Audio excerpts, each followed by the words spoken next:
Hi, Swarren. Thank you for coming on to the podcast. Hi Andy, thank you for having me. It's a great pleasure to be here. So today we're going to tackle a few questions that you've sent me, and I'm going to do my very best to sort of draw on my experience and knowledge and help you. And you've asked me some great questions. But Swarren, before we get stuck into them today, just for the benefit of our listeners, very quickly, can you just give us a bit of a brief on who you are, where you are, and what you're doing? Absolutely, yeah. So my name's Swarren. I'm located in Derby, and that's actually my investment area. I have a small portfolio of 2 properties. The first one is completed, and that's a 5-bedroom HMO for working professionals. And I'm currently undergoing an extensive refurbishment on my second project, which is a 2-bedroom to 6-bedroom, all en-suite, targeting students. Fantastic. And Swarren, can I ask how old you are? Yeah, I'm 27 years old. Wicked, I love it. So you are young and hungry, and you want to grow this business, right? Yeah, that's the goal. The goal is to grow quite quickly and imminently, really. Have you got any ideas as to how big you want to grow this? Have you thought about that yet? I'd like to think there is no ceiling on it, and that's Okay. one of the main reasons I got into property, just to keep growing, Okay. really. Love it. Okay, great. And are you quite passionate about property? Do you genuinely enjoy the property stuff, or is it more than just making money that you kind of enjoy? No, I actually really enjoy it. So I work and I also do property. I use all my free time in property. I just enjoy it. I love it, really. Great, me too. And I think that's really important because it's not the easiest nut to crack, and it is a slow game. And I think people underestimate what is achievable over the longer term, and sometimes overestimate what's achievable in the short term. But I think if you do enjoy what you're doing, it's so much easier. I mean, I think I'm really blessed because I do genuinely get up and look forward to every day and sort of seeing what problems we've got to sort of try and resolve, but also what we can do with the properties and deals and things like that. So I get it, I love it, and I'm really excited for you. So, Soren, do you have a job alongside what you're currently doing?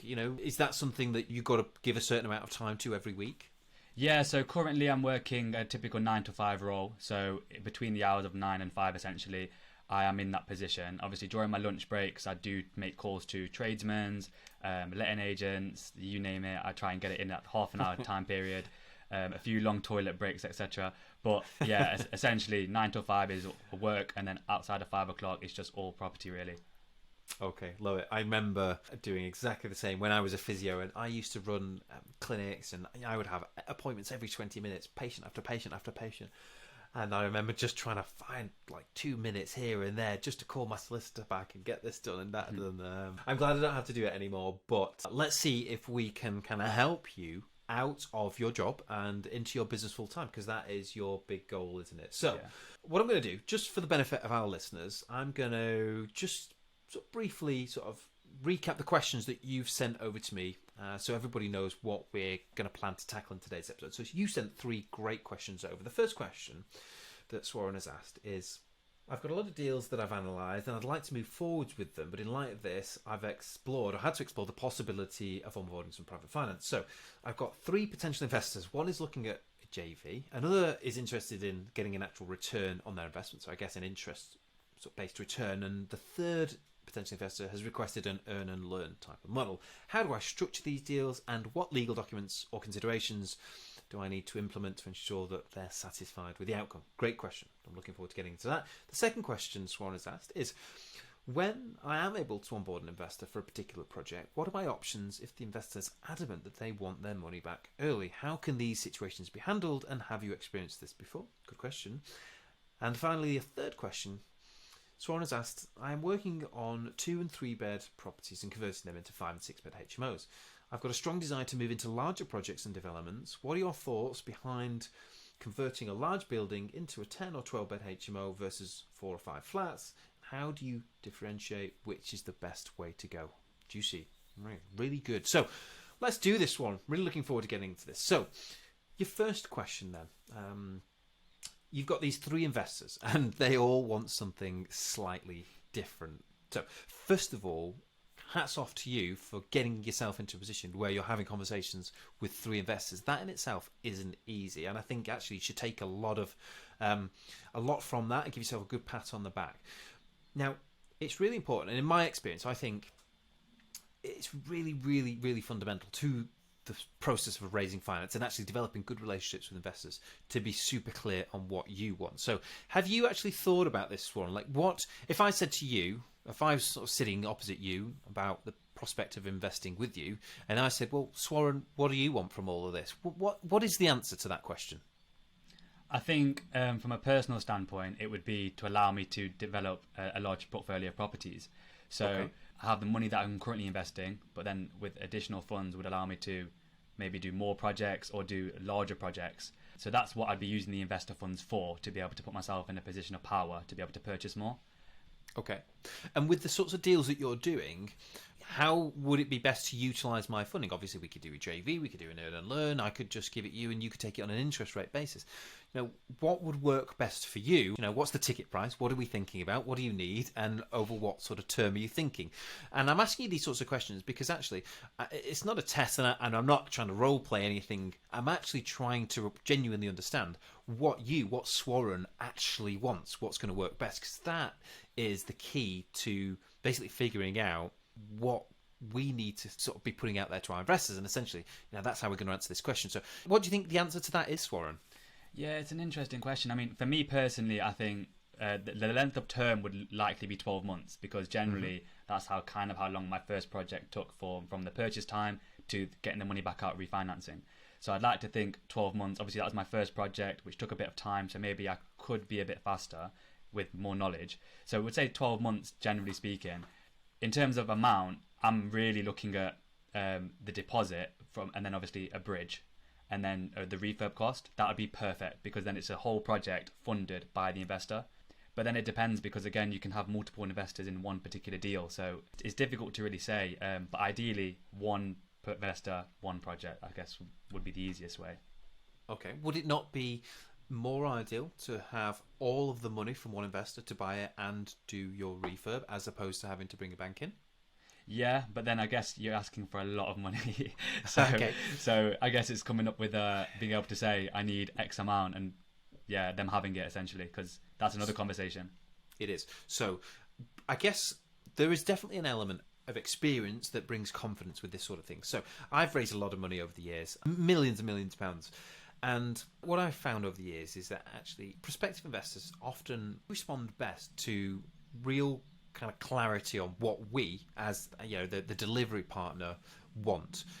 So if I'm confident about the fact that, look, my average property value where I'm buying in Derby is, let's say, £200,000, and actually the average refurb cost is £100,000. What I really need, and we might be 10% out either way, depending on the project. But what I'm really looking for is £300,000. Now, in an ideal world, I would borrow all of that privately, but I understand that might be a bit too much to bite off on the first deal, and it's not the only option. We could actually consider a small amount and work with the bank. But my advice to you would be, look, if you can raise that full amount, that's going to be a much easier, much more straightforward, much faster method of getting to where you want to be, which is ultimately buying that property, turning it over, getting it refinanced, paying your investor back, and moving on to the next project. Yeah. And it never ceases to amaze and surprise me how many people are out there interested and actually looking for opportunities like the opportunities that you have, Swan. So it is worth remembering here that you've actually got something great.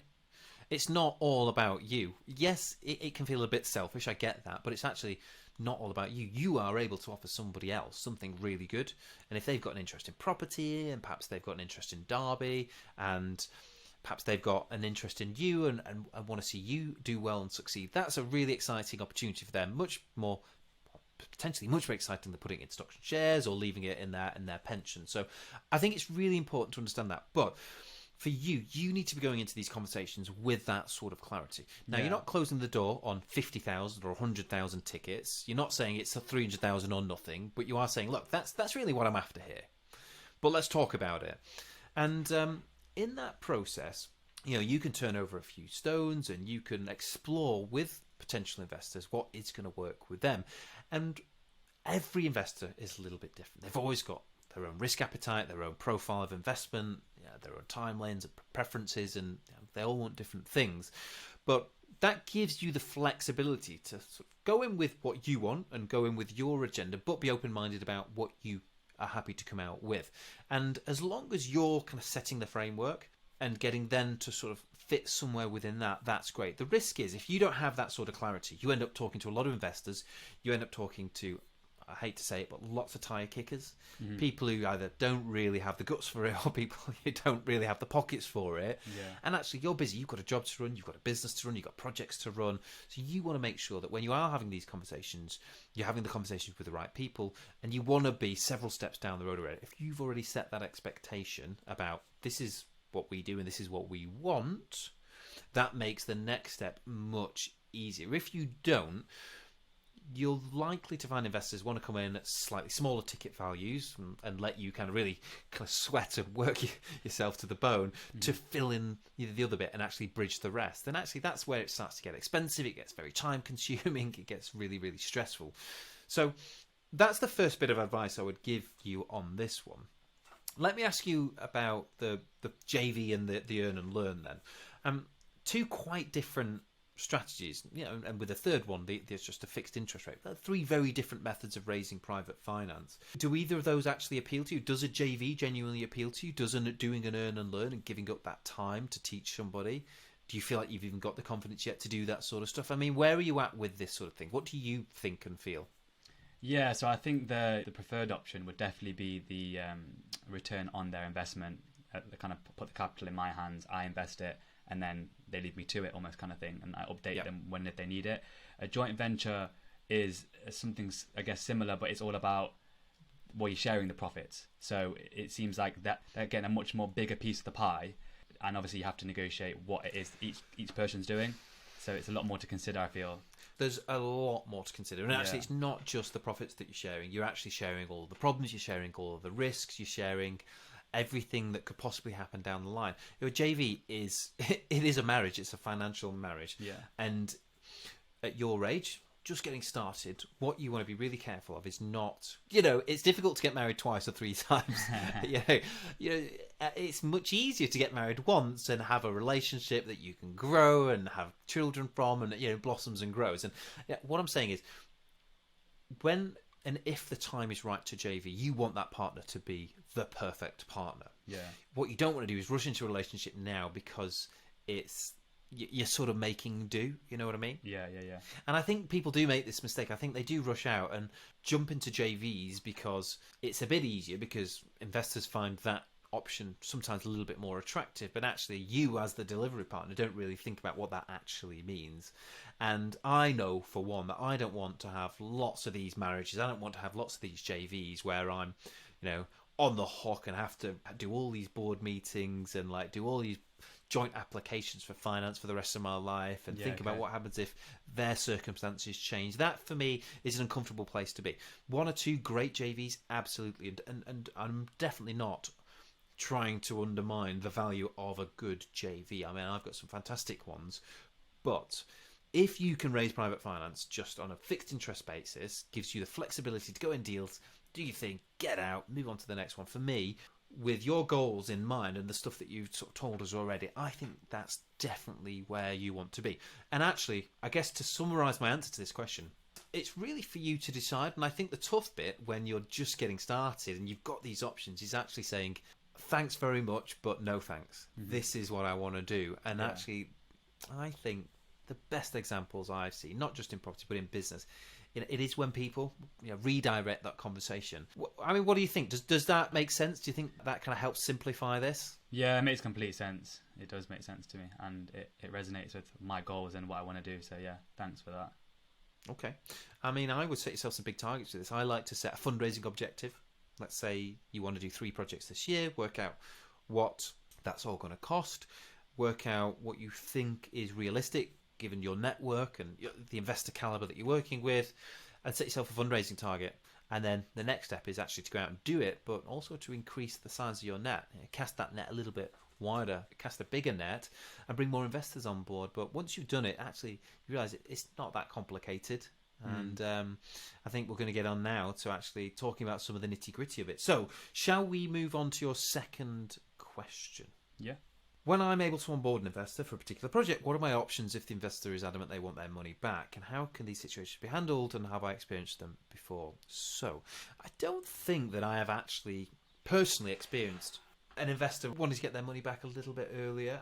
I do know people that have, but I am a big believer in business that we all should do what we say we're going to do. Now, I think it's really, really important that when we're working with private investment, that we do it in the right way. We have to have the paperwork drawn up in the right way. It's got to be spot on. So there's a few things that I think you need to do. If it's just a fixed rate loan, you need a good loan document, a good loan note with your investor. You've probably had the conversations about the security, the time frames, the terms, etc., etc., and then get a good solicitor to draft up an agreement. Usually, your investor would instruct the solicitor, and it would be usual for you to pay the bill. So, it's only going to cost £1,000 or something like that.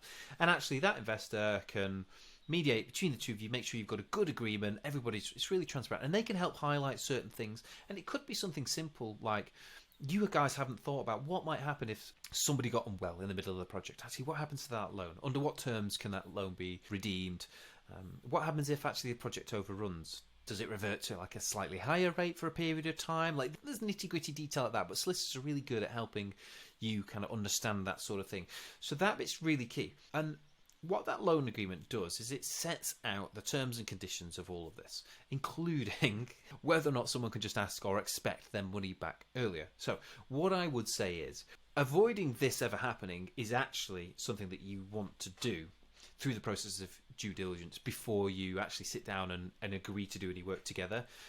Getting to know somebody, those sort of 7, 8, 9 touch points, making sure you're comfortable, that you trust each other, that you will both understand what's required here. I think that bit's really, really important. What you don't want to be doing is a deal with somebody who you think might be a bit flighty or changes their mind from one day to the next. Those are the sorts of yellow flags or even red flags that I think you want to try and avoid. So try and kind of iron out those sorts of creases before you get into the deal. Now, if that sort of thing did happen in a deal, I'm a reasonable guy, and I think if there was something I could do, I would always try and do it. But I am also, in being reasonable, having to think about my business and my team and my builders and my timelines. And actually, if that's not possible or just not fair, then that's when you've got a loan agreement and you've got the conditions in that loan agreement to lean on. And actually, if that says, look, the loan date is on the 8th of October, then that is the loan date, and it kind of needs to stick. In the same way that your investor can't really just turn around and say, hey, Swarren, look, I know we agreed 8%, but I've decided I want to make it 10%. Is that okay? You can say yes if you want, but it's not really in your interests, and it kind of defeats the object, undermines the purpose of having that loan agreement. So it would be really unusual. I haven't experienced it before, and I think I haven't experienced it because A, I've done all the due deal, and I've only done business, including loans, with the right people, and B, the paperwork has been absolutely solid, so that I think it has probably discouraged anybody, should they have ever thought or wanted to do anything like this, from actually doing it in the first place. I think it underlines the importance of what you're doing. Have you got any questions about that, Swan? Does that help? I guess it's quite a black and white for me. Yeah, it is. I think obviously the first question is just going way back to the beginning. Is you mentioned about getting a solicitor. I don't know if I missed it, but did you say the investor would choose a solicitor or we would choose a solicitor? Well, yeah, like theoretically anybody could do it, but it's their loan, and really what we're saying is that they probably want a loan drawn up on their terms that you then agree to. Now, you can joint instruct somebody, but let's say you drew the loan agreement up, but you took the money from them. There is, of course, the risk, as far as the investor's concerned, that you've made it really favourable for you. Yeah. And actually, if they're not getting legal advice, that's not the best way. And hopefully that would never happen, but you might just get a draft loan agreement that you're found online, and actually the terms are really not that fair. And I think that those sorts of things are important. And so the way I like to do it is, with a new investor, how do you want to do this? Do you want to instruct your solicitor? Do you want me to instruct mine? Do you want to instruct it together? You let me know. And it's quite an open conversation, but generally speaking, they would instruct the solicitor, or you do it jointly. You would pay the fees and the bill for that, and then you come to an agreement and a conclusion together that, yep, great, we're happy with this loan agreement, we've had the advice, we all understand what's going on, let's sign it, let's get this done. So I think that's the way. And honestly, solicitors, this is second nature to a commercial solicitor. Swarren, they'll have no issues whatsoever. They've got the templates, and they know what to ask you and what to prompt you on to make sure that everybody's kind of got what they need from it. And then also, so in terms of it being a loan agreement, are you just doing a loan agreement for each individual investor specific to that deal? So it's all tailored and bespoke to that particular investor. Is that the right way to understand it? So there are other steps and other layers to doing a loan agreement. one of the things that you could think about doing, or one thing that your investor might want, is something like a personal guarantee, some sort of an indemnity. They might want a legal charge on the property. Now, if they want a legal charge and you've also got a mortgage lender that you're thinking about doing, obviously there's an issue there, because who's going to get the first charge? Is it your investor? Is it the mortgage lender? You're probably not going to get the mortgage lender to like let you give away a first charge to somebody else. So in all likelihood, if you're bringing a bank in, you're probably not going to be able to give a charge, certainly not a first charge.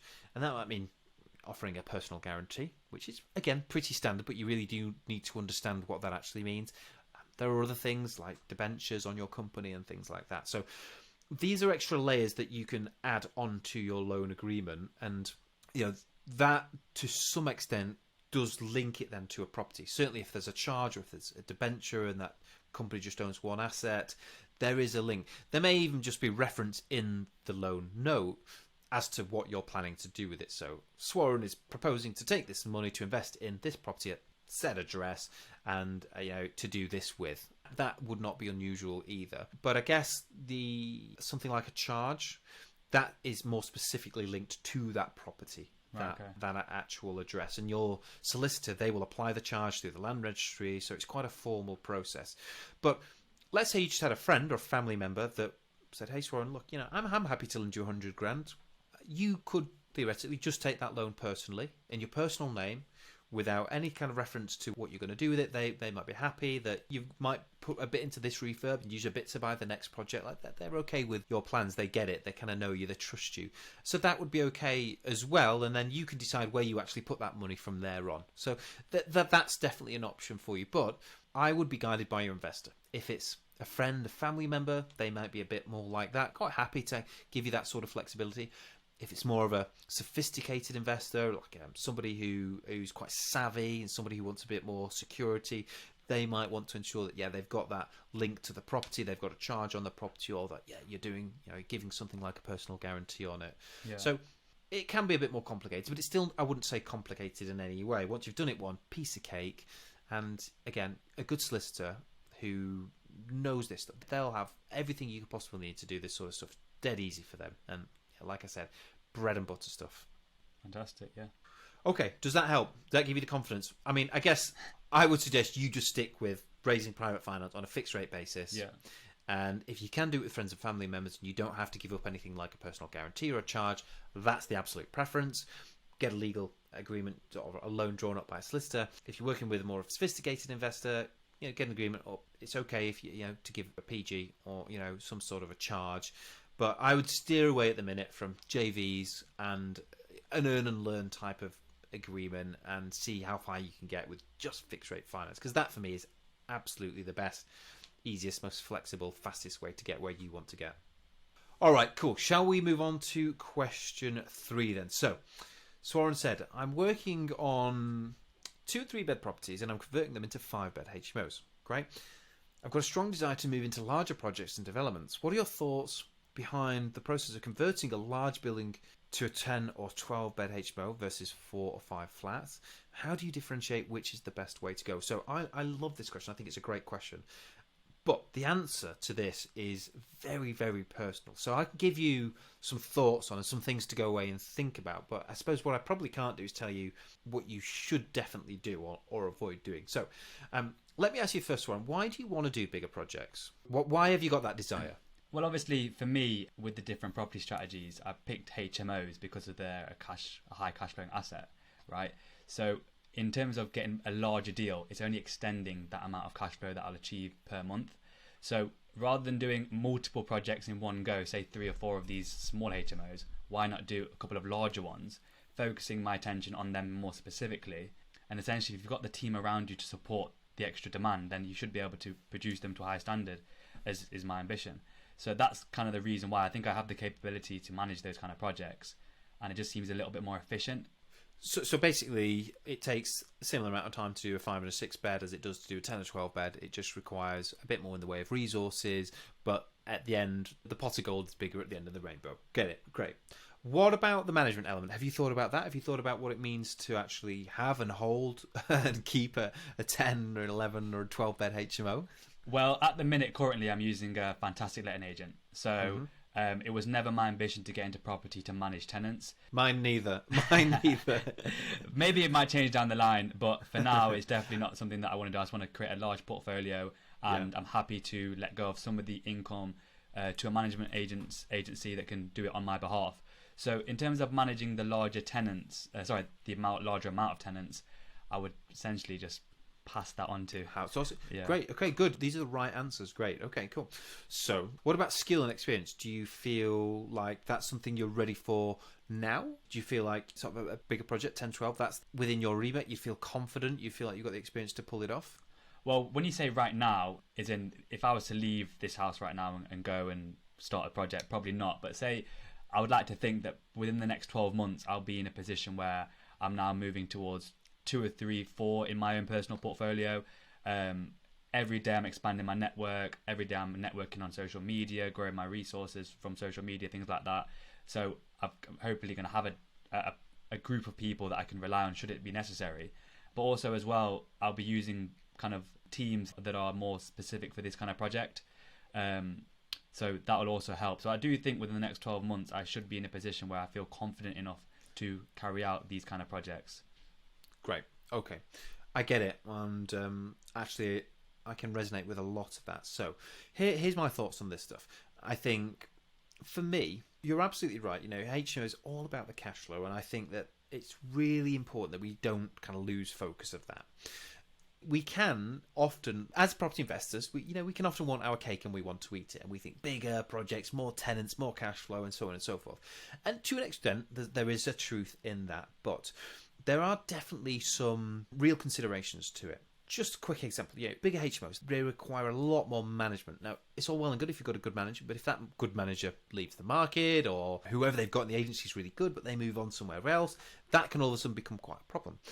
10, 12 bed HMOs, you've got more tenants, the risks of things like fires and damage and theft and intra-house conflicts, these all, increase quite substantially. And these are definitely things that we want to be aware of. We've also got one asset that if there was a real problem, actually we've got a lot of eggs in that one basket. Whereas if we've got a number of small HMOs, but still achieving sort of the similar gross number of rooms or rent roll, if you like, actually that risk is spread out a little bit. People tend to get on better in 4 and 5 bed HMOs. We tend to have less problems, less wear and tear, and so on and so forth. So those things are definitely very real considerations. And when you look ahead, you're young now and have got the energy to do this, but when you look ahead, these are the sorts of things you do want to think about. What you perhaps want to avoid doing is end up with lots of properties that actually you kind of regret building into your portfolio, because managerially, or just from a landlord perspective, even if you are stepped back from the frontline management, they can be quite tricky. So that's just one thing. Another reason is having a number of assets does diversify your portfolio a little bit. You can actually take advantage of that from a capital point of view, like your appreciation over the long term. You might find that you could actually do better over a 10 to 20 year period, having a number of smaller assets that are scattered about a little bit. So that's definitely something to think about. But look, let's come back to the good stuff, because it's not all negative. The best thing for me about a big project is definitely that consolidation of your efforts, multiplying the return.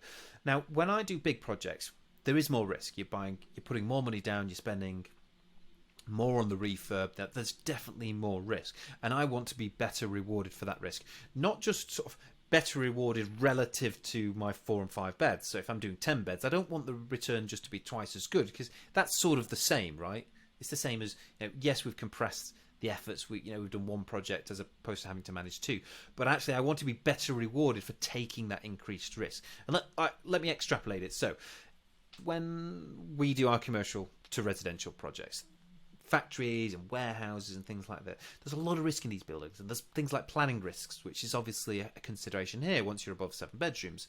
These are the areas where things can go wrong. You're getting into bigger buildings where you can find problems. Actually, if you're 10% out on your budget, well, if your budget was 600,000 and you're 10%, actually you're quite far out on your budget. Whereas if your budget on a 4 or 5 bed house is just 60,000, you're out by £6,000.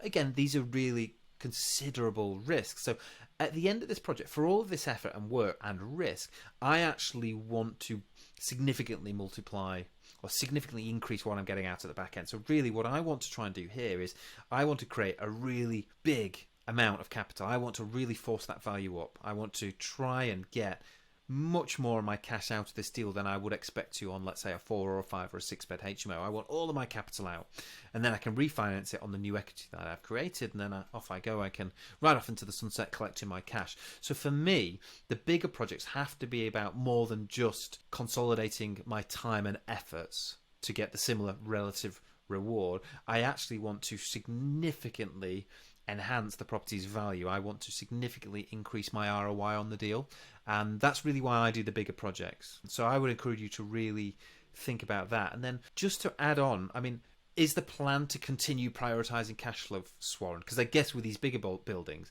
there's the idea that we could create a lot of capital through forcing the value up, doing a bigger project. Then there's also the cash flow that we're pursuing, and when we're trying to combine the two, the pool of deals that we're looking for tends to narrow quite substantially.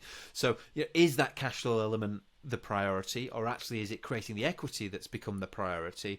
I think that is as important as thinking about consolidation of your own efforts. I mean, what are your thoughts on that? Where are you sitting with that bit? Yeah, so short term, I would say it's definitely cash flow focused, just to kind of move myself away from my full-time job and transition into property. But once I'm in a position where I'm comfortable with the cash flow I'm making per month as a salary, I would then look at potentially having the property being worth a high value, essentially, as well as kind of mix them two together. So some properties that are looking at just cash flow, some that are looking at just maybe not flips, but that kind of element of things, trying to bring up the value as much as possible. But short term, it's definitely cash flow focused, if I'm being honest.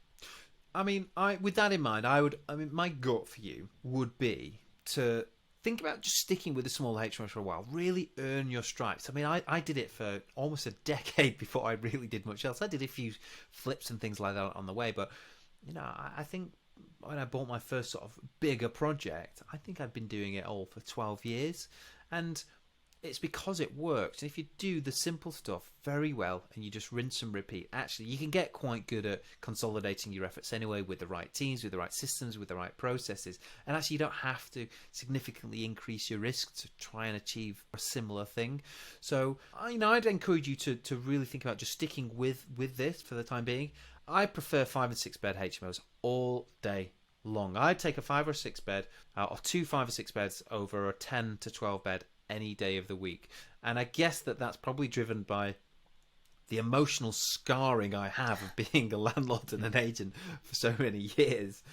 But there's all the time in the world to come back and do bigger deals. And actually, if you've got a great portfolio that's cash flowing and doing what you need it to do, let's say it's making you 10, 20, 30,000 pound a month, then actually you've got all the scope you need to say, you know what, I'm ready to look at bigger deals. I want to go and look at some warehouses, some old agricultural buildings, and maybe do some barn conversions and make some flats and that sort of thing. So I think that for me, that would definitely be my recommendation. Don't rush to do bigger projects just because they're bigger.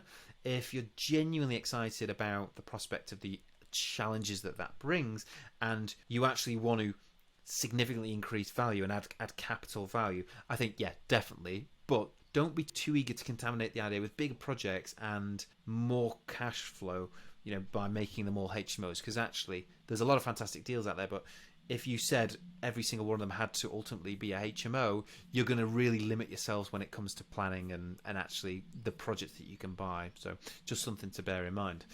You also asked about flats, though. Just do you want to elaborate on this? Or was it kind of the difference between doing flats and HMOs, or is this sort of what I'm already talking about to a degree? Yeah, no, it was just like, let's say you got like an office block or a pub or something like that can be converted, and you could make, say, 10 or 12 HMO bedrooms, or you could make, say, 3-4 flats.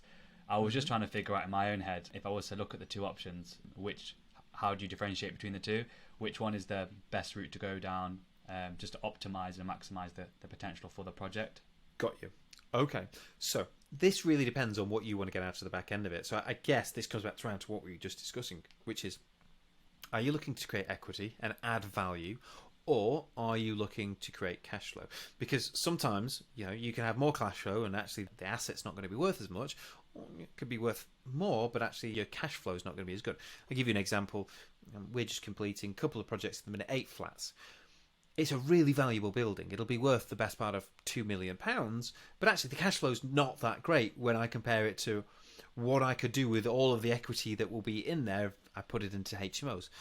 But it's a different type of project. Holding on to it is a nice process, or a nice part of the diversification process for me and my business partners. So it works really well for us. So the optimum is actually for us to add value, push the rental value as well, but not push it so far as, making it a HMO that requires all of the management and actually would mean completely dividing the building in a different way, which actually then means you're not going to be able to create the same sort of value, because it's the flats that we're looking at that are worth a certain amount of money. 8 flats have a certain value. Squeezing lots of HMO rooms in, depending on where you are in the country, you may just find it too difficult to create that same asset value within the building. So it does depend on what you want to do, and it does depend on where you are as well. And then you've got the added complication of actually what it's all going to cost to create what you're proposing to create. Then, just to add an extra layer of complication, it's a planning consideration. You've really got to think quite sort of strategically about what the planning department are going to think about your proposal.